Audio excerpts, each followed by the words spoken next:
السلام عليكم ورحمة الله وبركاته. معاكم مصطفى من قناة بيجمان. بعد غيبة طويلة، بغض النظر بقى عن الغيبة اللي غبتها مش عارف أسبوع ولا أكتر، بس رجع لكم بفكرة جديدة أو سلسلة جديدة. مش عارف، الفترة اللي فاتت دي بيقع قدامي جروبات غريبة، مش عارف مصدرها ولا مين اللي عملها ولا معمولة ايه أصلا. بس وفكرتها دايما بتبقى غبية. فيلا بينا ناخد جولة كده سريعة. اول جروب معانا اسمه راحم للايجار باسعار مناسبه. يعني مش فاهم، هو توك توك؟ يعني هو انتوا بتأجروا تكاتك؟ انا مش فاهم بصراحه يعني. بس تعالوا نخش في الجروب ونشوف اللي جوه. انا الجروب ده الاول بصراحه افتكرته جروب معمول عشان ترول وكده، اللي هو عادي زي جروبات عشوائيه بتتعمل، اللي هي بيحطوا فيها اسم يجذبك وفي الاخر بتلاقي جوه اي هلس واي تفاهه. ليه قلت كده؟ لان لقيت اول 3 بوستات، واحد فيهم كان عليه اعتذر يا اخي ولكن ده محتوى وايه، وقام شاتي كده حط لكم الميم. وعليه القطه اللي هي بتاعت قمه الاحراج دي. فانا قلت ايه يعني، جروب مثلا ايه اللي هو ترول وكده يعني.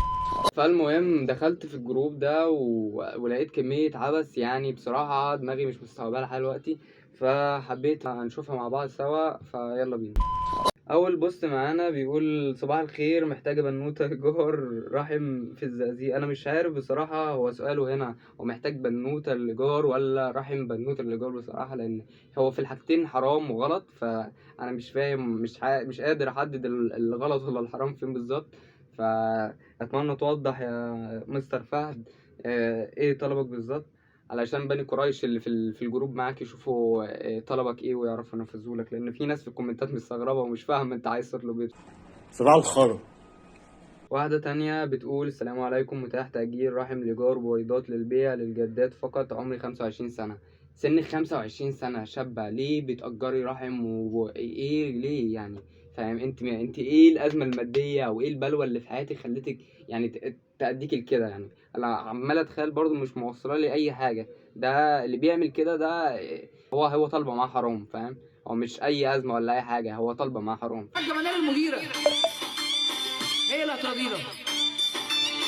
الحاجة منال واحدة بقى داخلة بكل عبثية بتقول لك: لو سمحتوا، هي اللي بتأجر الرحم بتاعها بتاخد كام في الشهر في مصر؟ أرجو الرد. يعني هي مفكراها شغلانة، هي مفكراها وظيفة.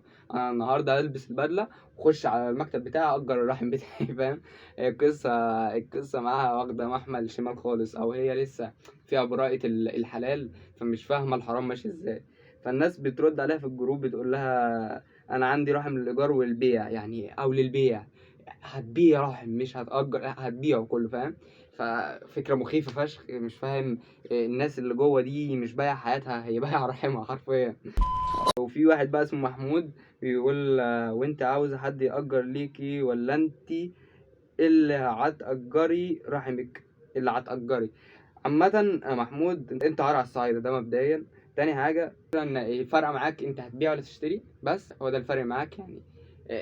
صح، اصل هتبيع غير لما تشتري، في فرق، التاجر بيكسب برضه. وبرضه مش هنغلب مع بعض يعني، هتلاقي السعر حنين برضه، كل حاجة بالحب.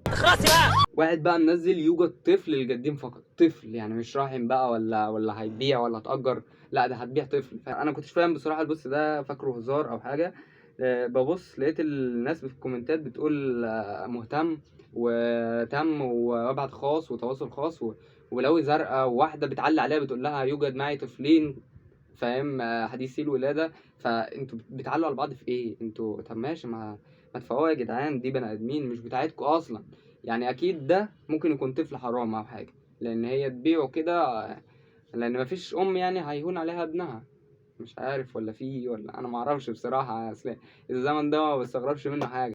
التسكن في ناس عالمفرق تنطر ناس. واحد او واحده مش عارف، هو باعت على مشارك مجهول، بيقول: ايه يا جماعه كميه النصب هنا في الجروب؟ انا بقالي شهر كلمت 4 أو 5، كلهم قالوا انهم معاهم ناس حوامل وهيولدوا، وقت الجد بيخلعوا، او اللي قال عنده بنت في الحضانه. فالمهم في الاخر بيقول: حسبي الله ونعم الوكيل. والفكره هنا ان انت بتحاسب ربنا في مين او لايه يعني؟ انت صباح الفل انت بتطلب ابن تأجره، واحد تتبناه، فاهم؟ تشتري طفل من اب او ام ليه، مع الله اعلم مين اللي هيبيعه لك، ده هيبقى ابنه اصلا. فانت بتحاسب ربنا في حاجه حرام انت هتعملها.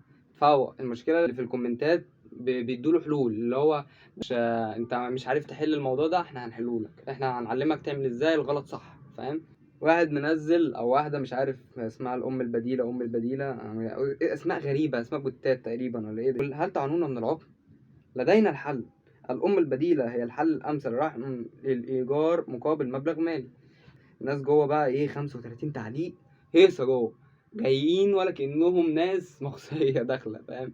محدش حلت ولا رحم ولا خصي ولا أي حاجة، داخلين يشتروا أعضاء من خلق الله. اشخر وارجح لجيبوكوا ليل ونهار وما وريش الا انتوا يا اولاد الوسخ. والله ما ليا الا انتوا يا اولاد الوسخ، ليل ونهار هطلع منك له.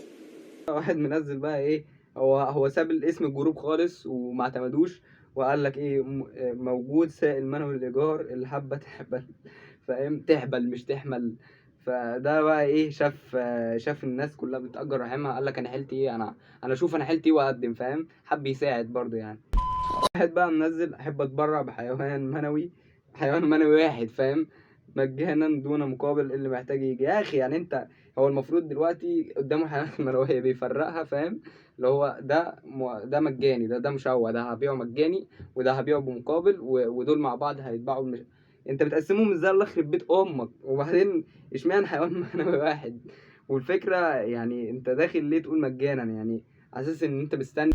بيقول موجود شاب 25 سنة حتى الحمل من غير مقابل عمرانية أو جيزة، اللي تكلمني بجد وبس لما يسبق لي الزواج سنجل. أنا مش فاهم، هو أنت هتفرق إيه معاك من لما يسبق لك الزواج من اتجوزت قبل كده؟ مش فاهم أنا بصراحة. يعني إيه الفرق؟ هو بتفرق مع الستات؟ ما أنت حافظ كده، مش فاهم. ده مبدئيا. تاني حاجة، يمتح شاب 25 سنة للحمل دي؟ مش فاهم. هو أنت اللي هتحمل ولا تحمل ولا؟ أنا مش فاهم برضو بصراحة الرسالة دي مضمونها إيه. بس والله يا اسمه ايه، سادلي ستوري، والله يا سادلي، يعني انا عارف ان دي صفحه فيك، عشان كده داخل بتتكلم بقلب جامد يعني. الحاجة منال المديرة هي اللي هتراضينا. الحاجة منال قيس برضو على البلاوي الزرقاء اللي احنا شفناها دي، كلام كتير جدا وامثله كتير جدا من الناس دي. في ناس اللي داخله تترول وتهزر، ودي غالبا بتبقى مش تبع الصفحه اصلا او الجروب، بتبقى داخله تبع ناس اتكلموا عنها.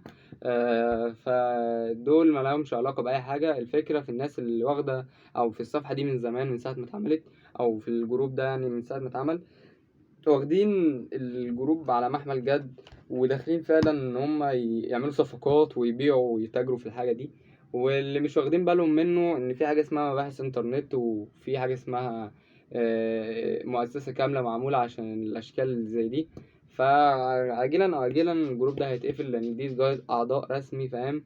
يعني هو بيقولوها كده لفظا، انا عايز ابيع اعضائي او اشتري اعضاء، فاهم. تاني حاجه، سواء اتقفل او ما اتقفلش، دايما افكركم ان حاجه زي دي غلط وحرام جدا يا جماعه. انا دي بديهيات طبعا اكيد عارفينها، بس الفكره علشان بيقول لك الضرورات تبيح المعذورات. ما بحبش الكلمه دي ليه؟ لان في ممكن تلاقي حد ربنا خلقه ما عندوش القدره ان هو ينجب، سواء ست او راجل، فبيلجأ للحاجات دي، يقول لك ضرورات تبيع المحظورات. فده غلط جدا، ما فيش حاجه اسمها ضرورات تبيع المحظورات. بس لو بكلم حد مش من ديانتنا يعني كمسلمين او حاجه، او من دين مسيحي او ايا كان ديانه ايه، فالفكره ان حتى لو مش حرام او مش تبع او مش هنتكلم عن الدين، مع ان دي حاجه اساسيه يعني، فهي قانونيا قانون بلدك بيحرم ده، واكتر من دولة عربية بتحرم ده. فبلاش نعمل حاجة زي دي. عارف ان انتوا فاهمين، ودي حاجات بديهية جدا مش محتاج ان انا اقولها لكم، بس في ناس زي ما قلت لكم كده بتبقى الموضوع وهم في المشكلة ذات نفسه، وانت في المشكلة بتبقى بالنسبة لك الغلط سهل وهين شوية. فربنا يهديهم ويهدينا ان شاء الله. نفس الجروب ده والجروبات والصفحات دي بتبقى حاجات كتير جدا وقعت قدامي. في فيديوهات هنزلها ان شاء الله لو السلسلة دي لقيتها كويسة وعجبتكم يعني. وبس متنسوش تعملوا شير ولايك وسبسكرايب وريبورتات للجروبات والصفحات دي، ورب تنجحوا وربنا يوفقكم في حياتكم ومستقبلكم. السلام عليكم. الناس كان في ناس